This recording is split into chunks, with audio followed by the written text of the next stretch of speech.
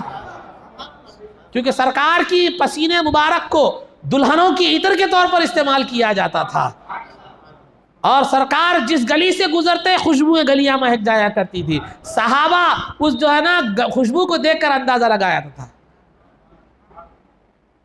وہ ایک نعت کا شعر ہے، ذہن میں نہیں آ رہا مجھے، جو ہے نا، تو بہرحال جو ہے نا گزرے ہیں سرکار ادھر سے ایسا لگتا ہے.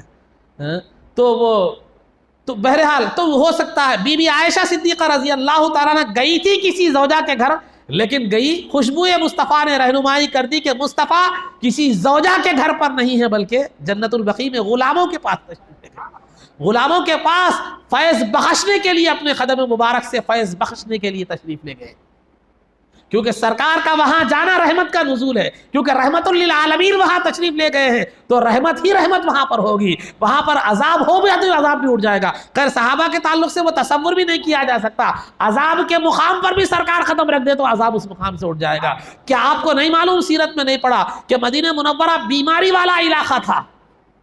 مدینہ کی آب و ہوا جو ہے نا بیمار کرنے والی تھی، بڑا بیماری والا آب و ہوا، خراب پانی، خراب ہر چیز خراب تھی. لیکن سرکار جب قدم رکھے تو ہوا بھی شفا بن گئی، مٹی بھی شفا بن گئی، اور مدینہ طیبہ بن گیا.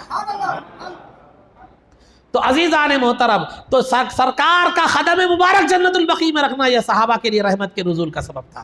تو سرکار کبھی کبھی اپنے غلاموں کو جو ہے نا یہ رحمت جو ہے نا نوازنے کے لیے جنت البقیع تشریف لے جایا کرتے تھے. ابھی میں آپ کو بتاؤں گا. تو بہرحال خوشبو مصطفیٰ نے بتلایا کہ جو ہے نا یہاں پر تشریف لے گئے. اور دوسری وجہ گئی تھی ازواج مطہرات کے گھروں کو تلاش کرنے کے لیے، مگر گئی جنت البقیع کو تشریف لے گئی، نکلی تھی اس ارادے سے.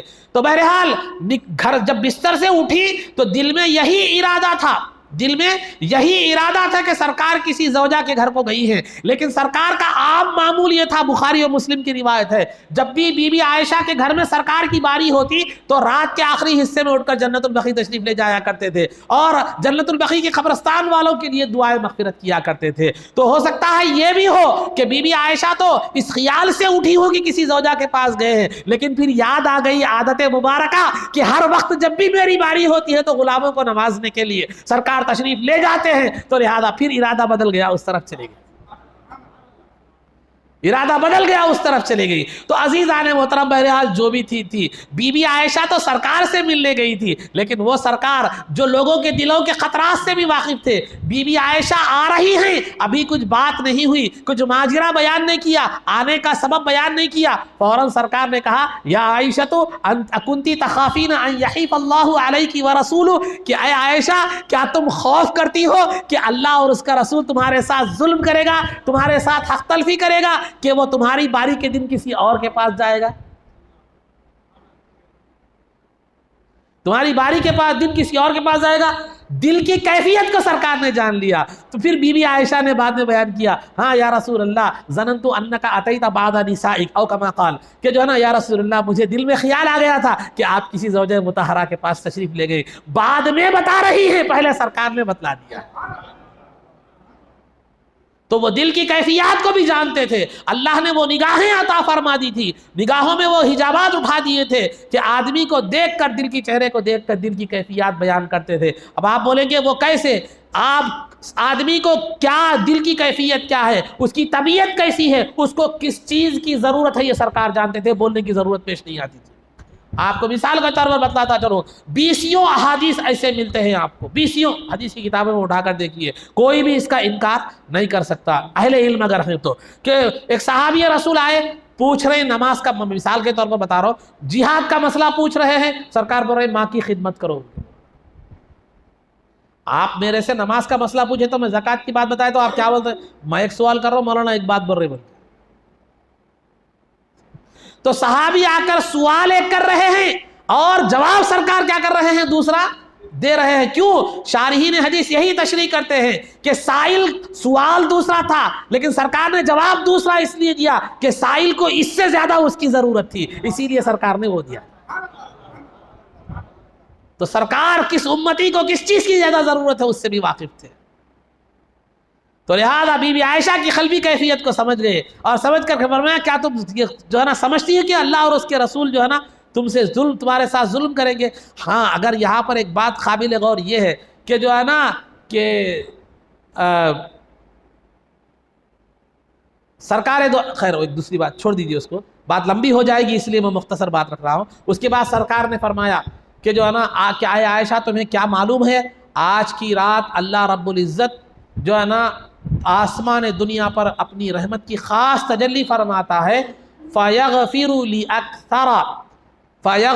لِأَكْثَرَ مِنْ عَدَدِ غَنَمِ بَنِي كَلْبٍ او کما قال علیہ الصلوۃ والسلام، کہ آج کی رات اللہ کی رحمت ایسے عام ہوتی ہے، اللہ کی رحمت کیا ہے، ایسے عام ہوتی ہے کہ وہ جو ہے قبیلہ بنو کلب کی بکریوں کے بالوں سے زیادہ لوگوں کی آج کی رات مغفرت فرماتا ہے۔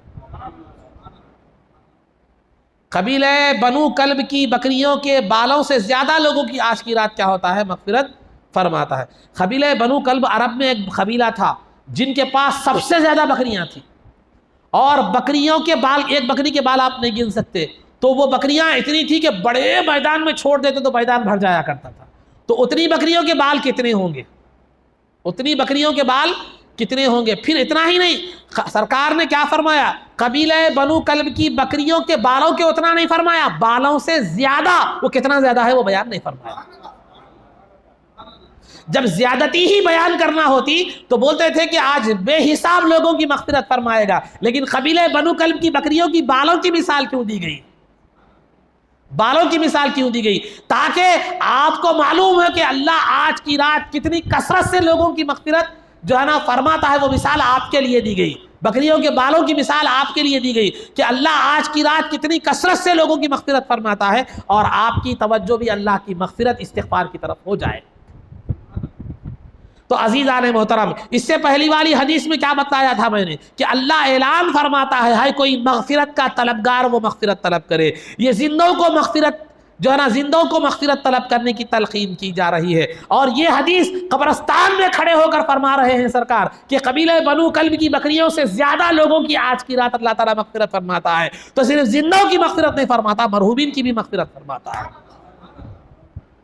مرحومین کی بھی کیا کرتا ہے؟ مغفرت فرماتا ہے. تو لہذا سرکار دو عالم صلی اللہ علیہ وسلم تقریباً ہر ہفتے 2 ہفتے میں تو زیارت کے لیے مدینہ منورہ کو جاتے تھے، اور سال میں ایک مرتبہ احد کی جو پہاڑ ہے قریب میں مدینے سے، ایک 6-7 کلومیٹر دور کچھ ہے، وہاں سے جو ہے نا وہاں پر بھی سالانہ زیارت کے لیے جاتے تھے. سرکار کے بعد ابو بکر کے بعد عمر کے بعد عثمان غنی رضی اللہ تعالیٰ عنہ، یہ سب بھی جو ہے نا احد شہداء احد کی زیارت کے لیے کیا کرتے تھے؟ جایا کرتے تھے. تو آج کی رات جو ہے، آج کی رات سرکار دو عالم صلی اللہ علیہ وسلم نے زیارت بھی فرمائی مرحومین کی. تو لہذا ہمیں اپنے لیے بھی دعائے مغفرت کرنا ہے اور اپنے مرحومین کے لیے بھی کیا کرنا ہے؟ دعائے مغفرت کرنا ہے، قبروں کی زیارت کرنا ہے. یہ قبر کی زیارت صرف 1 مرتبہ نہیں ہے، بلکہ اکثر قبر کی زیارت کرتے رہنا چاہیے. مرحومین کے لیے دعائے مغفرت کرتی رہنی چاہیے. اس کا فائدہ کیا ہے؟ اس کے متعلق 1-2 حدیثیں رکھتے ہیں. میں اپنی گفتگو کو تھوڑا آگے بڑھا کر ختم کر دوں گا.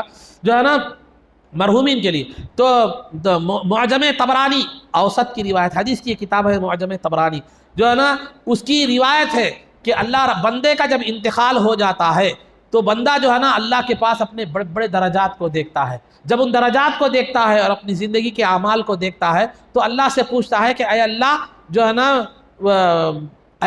ہے نا میں نے تو اتنے کوئی بڑے بڑے اعمال نہیں کیے کہ مجھے اتنے بڑے درجے ملے، تو پھر کیسے مجھے یہ درجے ملے؟ تو اللہ رب العزت فرماتا ہے کہ تمہاری اولاد کی مغفرت تمہاری اولاد نے مغفرت طلب کی، اسی وجہ سے تمہیں یہ درجے ملے. پہاڑوں کی شکل میں انہیں ثواب ملے گا. اور اسی حدیث کی کتاب کی دوسری روایت ہے کہ جب بندہ قیامت کے دن کچھ لوگ ایسے ہوں گے جب وہ چل رہے ہوں گے تو ان کے ساتھ پہاڑ، نیکیوں کے پہاڑ چلیں گے. تو پوچھا جائے گا اللہ رب العزت سے کہ یہ پہاڑ، یہ تو زندگی میں تو انہوں نے اتنی نیکیاں نہیں کی تھی، پھر اتنا ثواب کہاں سے ملا؟ تو جو ہے نا وہ کہیں گے کہ تمہاری اولاد، تمہارے عزیزوں نے تمہارے لیے دعائے مغفرت کی، اسی لیے اس کا یہ ثواب ہے. اور تیسری اور ایک حدیث میں ہے کہ جو ہے نا کل غریق المتغوث کے الفاظ ہے کہ قبر میں میت کی کیفیت کیسی ہوتی ہے؟ ڈوبنے والے فریاد کرنے والے کی طرح ہوتی ہے. جو آدمی ڈوب رہا ہے، پکارتا ہے بچاؤ بچاؤ، وہ کیفیت ہوتی ہے ینتظر دعوتا تلحقه من اب او ام او صدیق جو ہے نا او اخ او کما قال، کہ جو ہے نا یہ وہ میت منتظر ہوتا ہے، انتظار میں ہوتا ہے اس دعا کا، اس دعائے مغفرت کا جو اس کے ماں باپ اگر زندہ ہوں، وہ بھائی بہن یا دوست وغیرہ سے جو ہے نا وہ دعا کوئی کرے، وہ جو ہے نا وہ دعا کا منتظر ہوتا ہے. جب کوئی اس کو دعا کرتا ہے اس کے لیے تو اللہ رب العزت اس مختصر سی دعا کو پہاڑوں کی شکل میں، ثواب کی شکل میں اسے عطا فرماتا ہے.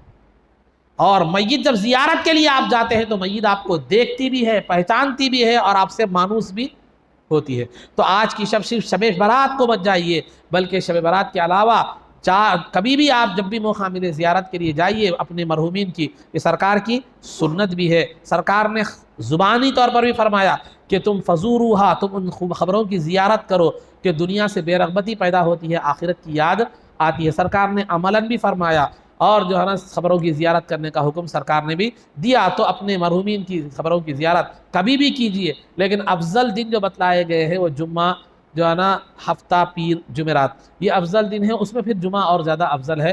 اور یہاں تک بھی حدیث میں بیہقی کی روایت ہے کہ من زار قبر ابویہ فی کل جمعۃ جو ہے نا کتب لہ غفر لہ وکتب بارا. تو او کما قال علیہ الصلوۃ والسلام، جو ہر جمعہ کو اپنے والدین کی یا ان میں سے جو ایک زندہ ہے یا ایک انتقال ہو گیا، بہرحال جتنے بھی والدین میں سے ایک یا دو جو بھی انتقال ہو گئے ہیں، ان کی قبروں کی زیارت کرتا ہے تو اللہ اس کی مغفرت فرما دیتا ہے اور اس کو جو ہے نا فرما بردار اولاد میں اس کا شمار فرماتا ہے. تو علماء اکرام نے یہاں یہ بھی بات بیان فرمائی ہے کہ اگر کوئی لڑکا اپنے والدین کی صحیح طور پر خدمت نہیں کر سکا والدین کو سے اس کی اب کسی عمل سے والدین کو تکلیف ہو گئی ہو اور والدین کو پھر راضی کرنے کا اور خدمت کرنے کا موقع نہیں مل سکا تو زندگی کے بعد ہمیشہ ان کے لیے دعائیں مغفرت کرتا رہے. ہو سکتا ہے اللہ رب العزت اس کے بدلے میں اسے معاف فرما دے، اس کی کوتاہی کو معاف فرما دے. لیکن یہ جان بوجھ کر جو ہے نا والدین کے ساتھ کو تکلیف دے کر یہ کرنا ایسا نہیں ہے. اللہ دلوں کے حالات کو بھی جاننے والا ہے. کچھ ہو گئی تقاضۂ بشری، کچھ انسان ہے غلطی ہو گئی مگر پھر وہ غلطی کو سدھارنے کا موقع نہیں مل سکا تو یہ والدین کے لیے دعائیں مغفرت کرتے رہنا چاہیے. اسی طرح اگر کسی آدمی کو آپ نے غیبت کی تھی اور آپ کی غیبت اس آدمی تک پہنچ گئی تو اس کی دو صورتیں ہیں، یا تو آپ اس سے ڈائریکٹ جا کر معافی مانگ لے، یا معافی نہیں مانگ سکے وہ انتقال ہو گیا تو پھر اس کے لیے دعائیں مغفرت کرے. تو پھر آج کی رات آپ والدین کے لیے بھی دعائیں مغفرت کریں، جن لوگوں کے ساتھ کی وجہ سے آپ کی زبان سے جن لوگوں کو تکلیف ہوئی تھی اس سے بھی کیا کریں، ان کے لیے بھی دعائیں جو ہے نا مغفرت کیا کرے، اور اپنے لیے بھی کیا کرے آج کی رات دعائیں مغفرت کیا کرے. پھر نہیں معلوم کہ زندگی ملے یا نہ ملے، پھر آئندہ شب برات نصیب ہو یا نہ ہو. تو لہذا یہ. اور دوسری بات، زیارت قبور کا طریقہ جو بتلایا گیا ہے، قبرستان میں جب آپ جاتے ہیں تو پہلے تو اس بات کا لحاظ رکھیے کہ آپ کسی قبر پر بیٹھے بھی نہیں اور کھندلے بھی نہیں. قبر کو کھدلنا آگ کے ڈلے پر پیر رکھنے کی طرح ہے، تو قبروں کو کھدلنا بھی نہیں ہے، ٹیک لے کر بیٹھنا بھی نہیں، یعنی پیٹھ کے ذریعے سے ٹیک لگائے یا سر کے ذریعے سے ٹیک لگائے. یہ ٹیک لگانا بھی جو ہے نا نہیں ہے، اس سے میت کو تکلیف ہوتی ہے. اگر آپ کی کسی مرحوم کی خبر درمیان میں ہے، خبروں کو کھدل کر جانا پڑتا ہے تو مت جائیے، دور سے ہی کیا کر لیجئے، فاتحہ وغیرہ کیا کر لیجئے جو ہے نا دے لیجئے. اور اس کے بعد جو ہے نا آپ میت کے پاس جب جائیں، موقع ہے، جگہ وغیرہ ہے جانے کی، تو خدموں کی طرف سے داخل ہو، سر کی طرف سے داخل ہونے سے میت کو تکلیف ہوتی ہے. تو لہذا خدموں کی طرف سے جائیں، لیفٹ سائڈ چلے جائیں، قبلے کی طرف. جیسا میں بیٹھا ہوا قبلے کی طرف پیٹھ ہوگی میت کے سامنے آپ کا، وہ ہوگا سورہ فاتحہ پڑھیے، سورہ اخلاص پڑھیے، الہاکم التکاثر یاد ہے تو وہ پڑھیے، یا جو یاد ہے جو ہے نا وہ پڑھیے. سورہ فاتحہ ایک مرتبہ، قل هو اللہ احد 3 5 7 9 11 12 کتنے مرتبہ آپ پڑھیے. اور اس کے بعد کیا کیجیے، الف لام میم یاد ہے تو وہ پڑھیے، الہاکم التکاثر یاد ہے تو وہ پڑھیے. کیونکہ جو آدمی، حدیث شریف میں آتا ہے، شرح الصدور کی حدیث ہے کہ جو آدمی قبرستان کو جا کر سورہ فاتحہ پڑھتا ہے، سورہ اخلاص پڑھتا ہے، سورہ الہاکم التکاثر پڑھتا ہے، تو کل قیامت کے دن وہ مرحومین بھی اس کی گواہی دیں گے کہ اللہ اس کے گناہ بخش دے، یہ ہمارے لیے ایصال ثواب کیا کرتا ہے. تو وہ مرحومین شفاعت کریں گے. اور جب آپ جو بھی پڑھیں قبرستان کو جائیں تو یہ مت سوچئے کہ میں پورے مرحومین کو بخشے تو میرے میت کو کیا ملتا، یہ مت سوچئے، بلکہ سب کو بخشیے. بالخصوص آپ اپنے مرحوم کا نام لینا چاہے تو لے سکتے ہیں. تو بہرحال جتنی دیر بھی بیٹھے، جو کوئی دنیا کی بیہودہ گفتگو مت کیجیے، ہنسی مذاق مت کیجیے، چھچوراپن مت کیجیے، اور روا روٹ مت کیجیے. زیارت کیجیے، اس کے بعد پھر دعائے مغفرت، فاتحہ جو بھی دینا ہے، قرآن پڑھنا ہے، سورہ یاسین پڑھنا ہے، موقع جیسا بھی ہے پڑھیے. اس کے بعد جو ہے نا آپ وہاں سے تشریف لائیے، پھر اپنی عبادتیں جو ہے وہ کریے، یا پہلے عبادتیں کر کے جو ہے نا بعد میں جائیے. جیسی آپ کی جو ہے نا سہولت ہے ویسا کیجیے. اور آج کی رات خاص طور پر جو ہے نا توبہ کا اہتمام کیجیے گناہوں سے. ویسے تو میں آپ کو ایک طریقہ بتا رہا ہوں، ہمیشہ یہ طریقہ اپنائیے، اللہ مجھے بھی وہ توفیق دے، آپ کو بھی وہ توفیق دے. جب رات میں بستر پر آپ جانے والے ہوتے ہیں تو اپنا محاسبہ کیجیے کہ میں نے دن بھر کتنی نمازیں چھوڑی، کتنے گناہ کیے، کاروبار میں کتنے لوگوں کو چونا لگایا، کتنے لوگوں کو میں نے تکلیف دی، فلاں فلاں. یہ محاسبہ نفس کیجیے، اور سونے سے پہلے توبہ کر کے سوئیے. نہیں معلوم کہ پھر آپ اٹھیں گے یا نہیں. توبہ کیجیے، اور جو ہے نا یہ اور کلمہ شہادت پڑھ کے سوئیے، اور اس عزم کے ساتھ سوئیے آج جتنی نیکیاں مجھ سے چھوٹی ہیں، نمازیں وغیرہ، یہ جتنے گناہ ہوئے ہیں، کل انشاءاللہ اس میں اور کمی آئے گی. یہ کوشش کرتے رہیے. کرتے کرتے کرتے ایک وقت ایسا بھی آئے گا انشاءاللہ کہ رات میں جب آپ اپنا محاسبہ کرنے کے لیے بیٹھیں گے تو کوئی گناہ نہیں ہوگا. تو اللہ کا شکر ادا کیجیے اگر یہ وقت آ جائے تو یہ کوشش کرتے رہیے. آپ ہمیشہ عادت بنائیے، شب برات شب قدر نہیں، ہم سیزن وائز جو ہے نا امتی نہیں بننا ہے. ہمیشہ کیا کرنا ہے، کتنی دیر 5 منٹ لگتے ہیں آپ، تو جو ہے نا آپ دیکھیے کیا ہے، میں نے آج کیا کیا کیا، کیا کیا نہیں، سب جو ہے نا حساب کیجئے، گناہوں سے معافی کی توبہ کر لیجئے، اور پھر اللہ رب العزت کی بارگاہ میں جو ہے نا دعا کیجئے. اور اس کے بعد کیا کیجئے، کلمہ شہادت پڑھ کر سوئیے کہ اگر آپ اٹھیں گے، نہ بھی اٹھ سکے تو گناہوں سے پاک اور ایمان کے ساتھ آپ کی موت ہوگی. یہ آپ عادت بنا لیجئے، اس چیز کو عادت بنا لیجئے. اللہ مجھے بھی اور آپ کو یہ توفیق کیا کرے، عطا فرمائے. اور توبہ سے بندہ جب گناہوں سے توبہ کرتا، توبہ کے معنی اللہ کی نافرمانی سے فرما برداری کی طرف کیا کرنا، لوٹنا. گناہوں سے نیکیوں کی طرف کیا ہے، لوٹنا. توبہ نام ہے تین چیزوں کا. پہلے جاننا کہ آپ نے کتنا بڑا گناہ کیا ہے، کتنا بڑا گناہ کیا ہے، پھر اس کے بعد اس گناہ پر نادم ہونا، پشیمان ہونا، اور پھر جو ہے نا اس کے بعد اللہ رب العزت کے اس کے بعد پھر یہ پختہ ارادہ کرنا کہ میں آئندہ گناہ نہیں کروں گا. پھر بھی شیطان کا غلبہ ہو گیا، پھر گناہ ہو گیا، تو پھر جو ہے نا ویسے ہی پھر وہ کرنا، پھر پختہ ارادہ کرنا. اب بعض لوگوں کو شیطان کیا وسوسہ ڈالتا، ارے میں بار بار توبہ کر رہا ہوں توڑ دے رہا ہوں، توبہ کر رہا ہوں توڑ دے رہا ہوں، توبہ کر رہا ہوں جو ہے نا توڑ دے رہا ہوں، بلکہ ایسا خیال بھی شیطان ہی وسوسہ ڈالتا. اب کیا توبہ کرو، اتنے مرتبہ توبہ کرا پھر توڑ دیا، توبہ کرا توڑ دیا، یہ خیال آنے مت دیجیے. اب 1 سے 4 مرتبہ بیمار ہو تو ڈاکٹر کے پاس نہیں جاتے. حدیث شریف میں سرکار دو عالم صلی اللہ علیہ وسلم نے فرمایا کل بنی آدم خطاؤن وخیر الخطائین التوابون. انبیاء کو چھوڑ کر، یا اللہ نے جن کو محفوظ رکھا ہے گناہوں سے، ان کو چھوڑ کر ہر اولاد آدم گناہ گار ہے، اور بہترین گناہ گار وہ ہیں جو گناہ ہوتے ہی فوراً توبہ کر لیتے. دیکھیے انسان گناہوں سے پاک بھی نہیں ہو سکتا کیونکہ وہ فرشتوں کی علامت ہے، اور انسان بغیر توبہ کے ہمیشہ گناہ بھی نہیں کر سکتا کیونکہ وہ شیطان کی علامت ہے. انسان کی علامت کیا ہے؟ گناہ بھی ہو، توبہ بھی ہو، مغفرت ہو. تو سرکار نے فرمایا دن میں 100 مرتبہ اللہ سے مغفرت طلب کرتا. فرمائے سرکار نعوذ باللہ سرکار سے تو گناہ صغیرہ بھی نہیں ہوتے تھے، چھوٹے گناہ بھی. پھر کیوں؟ امت کی تعلیم کے لیے کہ جب میں بے گناہ ہو کر جو ہے نا اتنی دن میں 100 مرتبہ اللہ سے مغفرت طلب کرتا ہوں تو پھر تمہیں کتنی ضرورت ہے ذرا سوچ لو. تو توبہ سے اللہ تعالیٰ کو بہت خوشی ہوتی ہے. بندہ جب توبہ کرتا ہے، جیسے ایک مثال کے طور پر بغیر کسی کمپیریزن کے، ایک بچہ بگڑا ہوا تھا، والدین کو بہت زیادہ فکر تھی کہ بچہ بگڑ گیا، ہاتھ سے نکل گیا، وہ نکل گیا، لیکن ایک مرتبہ دیکھا کہ بچہ فرما بردار ہو گیا، پھر حالات برے چیزیں چھوڑ دیا، والدین کا فرما بردار ہو گیا، تو والدین کو کتنی خوشی ہوتی ہے اولاد سے کہ میرا بچہ بگڑ گیا تھا پھر کیا ہو گیا، سدھر گیا، پھر سیدھے راستے پر آ گیا. تو والدین کو جتنی خوشی ہوتی ہے، پھر وہ اولاد سے جو محبت ہوتی ہے، یہ تو اللہ رب العزت کے معاملہ تو اور کچھ ہے. اس کی مثال حدیث میں کیسی بتلائی گئی کہ اللہ بندہ جب گناہوں سے توبہ بندہ کرتا ہے لیکن خوشی اللہ کو کیسے ہوتی ہے، وہ آپ کو مثال کے طور پر حدیث میں بتایا گیا کہ ایک آدمی، حدیث ہے یہ، مشکات وغیرہ میں بھی حدیث ہے یہ، کہ جو ہے نا ایک آدمی ہے سفر کے لیے نکلا، ایک ریگستان میں سفر کے لیے نکلا، جنگل میں، اور ریگستان میں نکلا تو جو ہے نا گیا، پانی تھا ساتھ میں، کھانا وغیرہ تھا، سواری تھی. راستے میں جاتے جاتے تھک گیا، تھک کے سو گیا. سونے کے بعد کیا ہوا، سو کر نیند لگ گئی، اٹھ کے دیکھا تو سواری بھی غائب ہے، کھانا بھی غائب ہے، پانی بھی غائب ہے، پورے غائب ہے. اور وہ ایسا جنگل ہے کہ جہاں پانی، کھانے، کسی بھی چیز کا نام و نشان نہیں ہے. اب وہ پریشان ہو گیا، ہر کوشش کر لیا، اب موت کیا ہو گئی، یقینی ہو گئی، اب ختم جانا ہے. تو لہذا اسی کیفیت میں، اسی جو ہے نا پریشانی میں کیا ہو گیا، اس کو پھر نیند لگ گئی. نیند لگنے کے بعد پھر جب بیدار ہوا تو سواری بھی موجود ہے، کھانا بھی موجود ہے، جو ہے نا پانی بھی موجود ہے.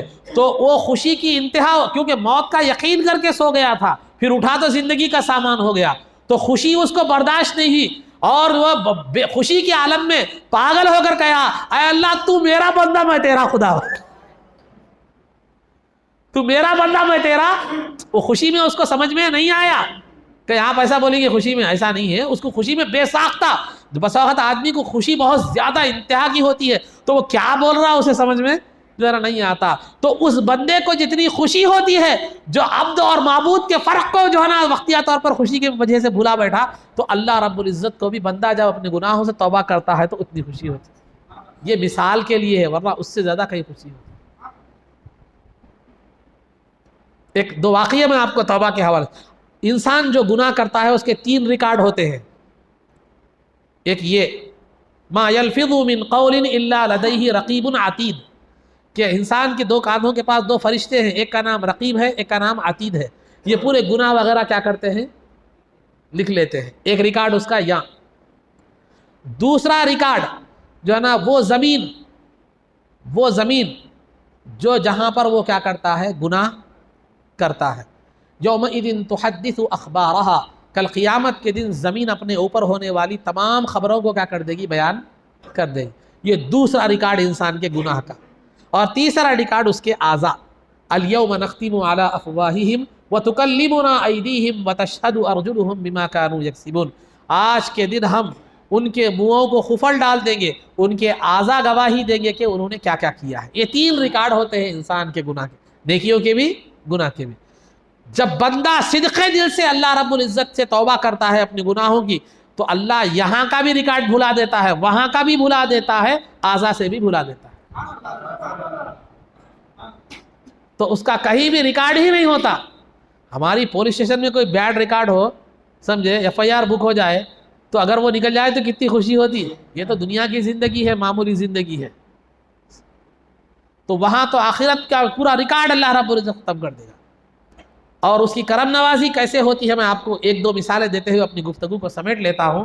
جب بندہ صدقے دل سے توبہ کرتا ہے تو اللہ کی کرم نوازی کیسے ہوتی ہے۔ ایک نوجوان تھا، کیا کرتا تھا، اس کے ایک رجسٹر اس نے رکھ لیا تھا، جب بھی کوئی گناہ ہوتا وہ گناہ کو لکھ لیتا۔ جیسے بعض لوگوں کو رجسٹر مینٹین کرنے کی عادت ہوتی تھی ہمارے پاس، مگر وہ جب بھی کوئی گناہ ہوتا تو وہ نوجوان وہ گناہ کو لکھ لیتا، بعد میں اللہ کی بارگاہ میں گر گڑا کر توبہ کرتا۔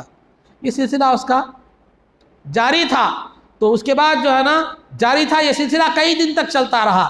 ایک مرتبہ اس نوجوان سے گناہ ہوا، تو جب گناہ لکھنے کے لیے رجسٹر کھولا تو پورا رجسٹر صاف ہے،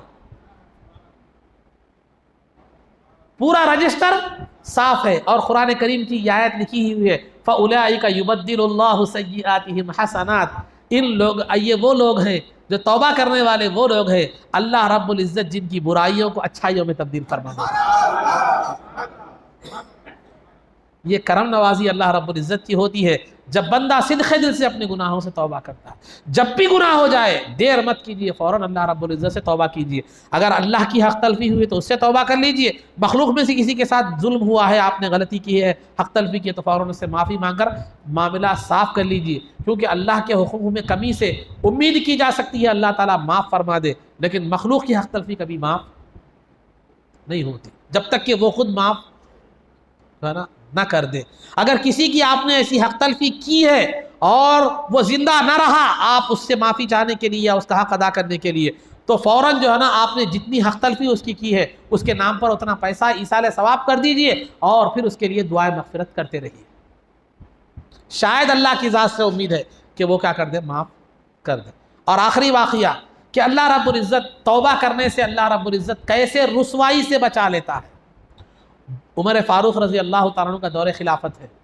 عمر فاروق رضی اللہ تعالیٰ عنہ شریعت کے معاملے میں بہت سخت تھے، اچھے بڑے بڑے صحابہ شریعت کے معاملے میں عمر فاروق رضی اللہ تعالیٰ عنہ سے ڈرا کرتے تھے۔ شراب تو حرام ہو چکی تھی تو سرکار کے زمانے میں ہی دور خلافت عمر فاروق رضی اللہ تعالیٰ عنہ کا ہے۔ ایک نوجوان آ رہا ہے تو جو ہے نا شراب کا شیشہ اس کے پاس ہے، دیکھا کہ سامنے سے عمر فاروق رضی اللہ تعالیٰ عنہ آ رہے ہیں، ہیبت کھا گیا کہ عمر کو کیا جواب دوں، عمر رضی اللہ تعالیٰ عنہ کیا جواب دوں، شراب کا شیشہ میرے پاس ہے، پھر عمر فاروق رضی اللہ تعالیٰ عنہ کو اگر معلوم ہو گیا تو رسوا ہو جاؤں گا، پھر سزا کی سزا تو الگ ملے گی۔ صدق دل سے اللہ کی بارگاہ میں دعا کیا کہ پروردگار آج مجھے عمر کے سامنے رسوا ہونے سے بچا لے، میں اب سے پھر یہ شراب کیا کروں گا، نہیں پیوں گا۔ تو بہرحال جب عمر فاروق رضی اللہ تعالیٰ عنہ سامنے آ گئے، پوچھا وہ شیشے میں کیا ہے، تو اس نوجوان نے کہا سرکہ ہے۔ سرکہ بولے تو جو ایک کھٹی قسم کی جائز چیز ہے، وہ اس کو انگلش میں کچھ بولتے ہیں، مجھے بات ذہن میں نہیں آ رہا، وہ جو ہے نا تھوڑا سا کھٹاس اس کے اندر کیا ہوتی ہے، وہ ہوتی ہے۔ تو بہرحال وہ جو ہے نا وہ شراب میں جو ہے نا کیا ہے، عمر فاروق رضی اللہ تعالیٰ نے پوچھا کہ کیا ہے اس شیشے میں، تو نوجوان نے کہا سرکہ ہے۔ تو عمر فاروق رضی اللہ تعالیٰ نے جب شیشہ لے کر دیکھا تو واقعی وہ سرکہ تھا۔ تو وہ پروردگار جو صدق دل سے توبہ کرنے پر شراب کو سرکے میں تبدیل کر سکتا ہے، تو ہمارے سیاہ نامہ اعمال کو روشن نامہ اعمال میں تبدیل نہیں کر سکتا۔ ضرورت اس بات کی ہے کہ تڑپیں اور اللہ کی بارگاہ میں دعا کریں، اور آج کی شب بالخصوص اس کی رحمت عام ہوتی ہے، تو دعا کریں، جلد مقبولیت کا سبب ہوگا، توبہ قبول ہوگی۔ اور دعا کے لیے ہاتھ اٹھائیں تو اس گنہگار کے لیے بھی کیا کریں، جو ہے نا دعا کریں۔ اتنی باتیں میں کرا ہوں تو کچھ تو حق بنتا ہے کہ آپ کیا کریں، میرے لیے دعائے مغفرت کریں۔ تو جو ہے نا لہٰذا میرے بھی گناہوں کی مغفرت کے لیے دعا کریں، شاید اللہ تعالیٰ آپ کی دعاؤں سے کیا کرے، میری بھی مغفرت فرما دے۔ آج کے دن وہ قبیلہ بنو کلب کی بکریوں کے بالوں کے برابر لوگوں میں میرا بھی جو ہے نا شمار ہو جائے۔ تو یہ چند باتیں تھیں، چند گزارشات تھیں۔ اللہ رب العزت سے دعا ہے کہ پروردگار عالم جو کچھ بھی کہا گیا اس پر عمل کی توفیق رفیق عطا فرما۔ اے اللہ آج ہمارے اس سننے اور سنانے کو قبول فرما، اس کو ہمارے لیے ذخیرہ آخرت اور ذریعہ نجات بنا۔ پروردگار عالم حاضرین مجلس کے جائز مقاصد کو پورا فرما۔ اے اللہ ان کے گھروں میں آفات و بلیات کو دور فرما۔ اے اللہ ان کے حق میں بہتر فیصلے فرما۔ اے اللہ جو ہم میں جو پریشان حال ہیں ان کی پریشانیوں کو دور فرما۔ اے اللہ ہم میں جو بیمار ہیں انہیں شفا کاملہ عاجلہ دائمہ نصیب فرما۔ اے اللہ جن بیماروں کے حق میں تو نے موت کا فیصلہ فرمایا ہے اللہ ان کا خاتمہ ایمان پر فرما۔ اے اللہ ہم میں جو ہے نا مقروض ہیں اے اللہ ان کو اپنے دست غیبی سے اپنے خزانہ غیبی سے ان کے قرضوں کی سبک دوشی کا انتظام فرما۔ اے اللہ جو پریشان حال ہیں ان کی پریشانیوں کو دور فرما۔ اے اللہ جو رزق سے پریشانی ہے اے اللہ ان کو رزق کی کشادگی عطا فرما۔ اے اللہ جو لڑکیاں انبیاء ہی ہیں مولا انہیں نیک اور صالح جوڑے نصیب فرما۔ اے اللہ جو نوجوان بے روزگار ہیں انہیں رزق حلال نصیب فرما۔ اے اللہ جو نوجوان روزگار سے وابستہ ہے مولا انہیں اپنے مال و دولت کو تیری مرضی کے مطابق خرچ کرنے کی توفیق عطا فرما۔ اے اللہ جن لوگوں نے دعا کرنے کے لیے کہا ہے یا کہنا چاہتے تھے یا کہنے کی امید رکھتے تھے مولا ان سب کی دعاؤں کو قبول فرما۔ اے اللہ ہمارے حق میں بہتر فیصلہ فرما۔ اے اللہ امت کو زمینی فتنوں اور آسمانی بلاؤں سے امت کی حفاظت فرما۔ اے اللہ عزت و عافیت کی زندگی دے اور ایمان پر ہمارا خاتمہ فرما۔ رسول پاک صلی اللہ علیہ وسلم کے قدموں میں ہمارا حشر فرما۔ آپ کی قبر میں آپ کے دیدار سے بہرور فرما۔ آپ کے قدموں میں ہمارا حشر فرما۔ آپ کی شفاعت عظمیٰ سے ہم کو بہرور فرما۔ آپ کے دست مبارک سے جام کوثر پینا نصیب فرما۔ جنت میں آپ کی غلامی معیت اور رفاقت نصیب فرما۔ صلی اللہ تعالی وسلم علی خیر خلقہ سیدنا محمد وآلہ وصحبہ اجمعین برحمتک یا ارحم الراحمین والحمد للہ رب العالمین۔